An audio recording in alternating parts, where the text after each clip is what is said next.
နှုတ်ထွက်မကြမ်းကြစိတ်နဲ့ကိုယ်ပါဇက်ကထွက်တဲ့စကားဟာတန်ဖိုးရှိတဲ့စကားပဲထွက်စေရမယ်ဆဲရည်တဲ့စကားရိုင်းပြတဲ့စကားကိုယ်နှုတ်ကမထွက်မိအောင်သတိထားဖို့လူတွေကကိုယ့်ကိုယ်ပိုင်တယ်လို့ထင်တယ်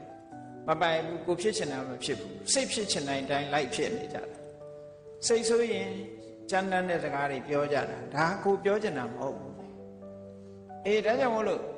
အမြဲတမ်းသတိထားတဲ့နာပေါ့သူပြောလိုက်တာဝိသိကာစအနာစာရာ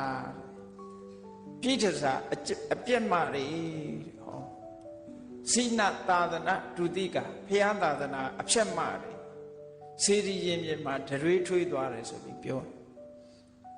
အဲ့ဒီအကုသိုလ်ကြောင့်သူငရဲကြသွားတယ်ငရဲကြသွားရုံနဲ့မကဘူးငရဲလွတ်လာတဲ့အခါမှာယဟန္တာကိုသူပြင်မာတာကယဟန္တာဆိုတော့စဉ်းစားကြည့်လေဘာနဲ့ဥပမာတူတော့ဆိုလို့ရှိရင်ခုံးမုံကြီးကိုခေါင်းနဲ့တိုက်လို့ရှိရင်မနာဘူးကြောက်တုံးကြီးကိုခေါင်းနဲ့တိုက်ရင်တော့နာမှာပဲ